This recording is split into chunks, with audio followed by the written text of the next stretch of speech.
Bismillahirrahmanirrahim. Kali ini saya akan menceritakan kisah tentang Abdullah bin Abdul Muthalib dengan Aminah. Hari itu seharusnya menjadi hari duka bagi penduduk Mekah. Mereka bakal kehilangan pemuda terbaiknya. Tapi Allah berkehendak lain. Ia jadikan hari itu menjadi hari tak terlupakan oleh mereka. Bertahun-tahun seusai menikah, Abdul Muthalib tak kunjung dikaruniai putra. Bangsa Arab di masa-masa sebelumnya mewariskan tradisi nazar untuk hal-hal yang sangat diharapkan. Karenanya, Abdul Muthalib merasa perlu melakukannya. Jikalau ia dikaruniai putra, 10 jumlahnya, akan ia kurbankan putra terakhirnya. Tahun demi tahun berlalu. Mula-mula ia bergembira. Ia benar-benar dikaruniai putra. Satu putra lahir, kegembiraan luar biasa terukir. Satu lagi lahir, menyusul kakaknya, bertambah lagi kebahagiaannya. Hingga kemudian lahirlah Abdullah. Kebahagiaan itu lambat laun berubah kengerian. Abdullah adalah putra yang ke-10. Abdullah tumbuh menjadi pemuda yang luar biasa tampannya. Budi pekertinya santun, selayaknya putra pemegang kunci Ka'bah. Di masa itu, tak ada perawan yang tak memajang potret tampan Abdullah di hatinya. Bukan hanya klan Quraisy, tapi seluruh perawan Mekah. Abdullah menjelma cita-cita perawan di mana-mana. Menjadi pilihan Abdullah sebagai pelabuhan terakhirnya.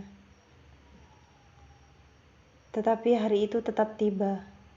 Hari di mana Abdul Muthalib berkehendak menunaikan janjinya, menyembelih salah satu putranya.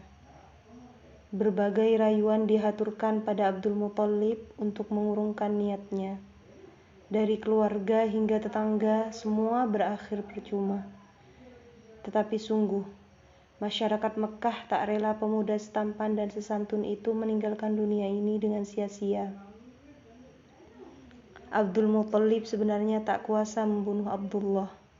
Dia putra tercintanya. Tetapi ia bukan orang yang gampang mengingkari janji, walaupun sebuah janji untuk membunuh anaknya sendiri. Ia begitu kukuh pada pendiriannya, sebab sifatnya itulah ia pantas menjadi pemuka masyarakat Mekah.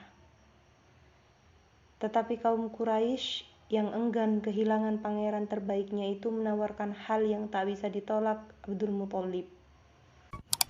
Wahai Abdul Muthalib, apa yang kau perbuat ini justru akan memperburuk watak kaummu.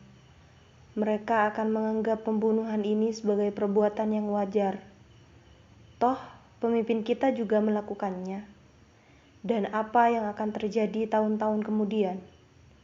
Mereka akan terbiasa memenggal anak kandungnya. Kau ingin kaum kita mewariskan tradisi seperti ini? Dan pada akhirnya, hati Abdul Muthalib perlahan luluh. Apalagi kaum Quraisy juga menawarkan win-win solution sebagai pengganti kepala Abdullah.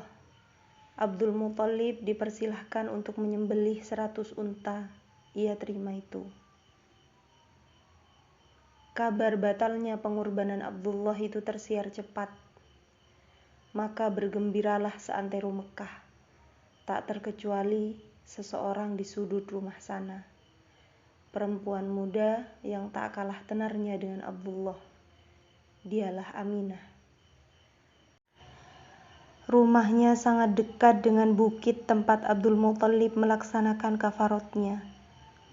Ketika Aminah di dalam kamar dan berusaha meredam suka hatinya, di detik yang sama Abdul Muthalib memandang ke arah rumahnya.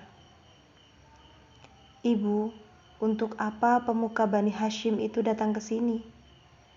Pikirannya bertanya-tanya ketika Abdul Muthalib dipersilahkan ayahnya masuk ke dalam rumah. Tentu saja bersama Abdullah. Beberapa saat kemudian sang ayah menyusul ke kamar dan berkata, Ia datang untuk melamar engkau, Aminah, sebagai istri bagi anaknya Abdullah. Wahab bin Abdi Manaf, sang ayah, segera kembali ke ruang tamu, menjamu sang tamu agung. Ia meninggalkan Aminah yang hatinya sedang meluap-luap bahagia. Begitu bahagianya ia, dadanya yang tak kuat menahan letupan-letupan itu, ia tangkupkan ke dada ibunya. Sulit baginya percaya bahwa pemuda idaman Mekah itu memilih dirinya. Kabar rencana pernikahan ini menyebar seantero Mekah. Turut bahagialah mereka. Bagi masyarakat Mekah, pernikahan ini adalah pernikahan yang sempurna. Abdullah diidam-idamkan pemudi Mekah, dan Aminah adalah puncak harapan pemuda-pemudanya. Jika Abdullah adalah lambang ketampanan Mekah, Aminah adalah lambang kecantikannya. Jika Abdullah mewakili ketangguhan, Aminah adalah tauladan keanggunan. Jika Abdullah simbol budi pekerti, Aminah adalah pemudi dengan kesucian hati. Maka wajar jika pesta pernikahan itu diselenggarakan Mekah sangat lama, 3 hari beserta malamnya. Seusai pesta itu, Aminah diboyong ke rumah suaminya, rumah yang sangat sederhana. Bagi Aminah dan bagi siapapun yang hidup bersama kekasih hatinya, sesederhana apapun rumahnya jauh lebih indah daripada istana manapun di dunia. Dikutip dari tulisan Muhammad Hisham Syafiqur Rahman, santri Lerboyo, asal Sidoarjo.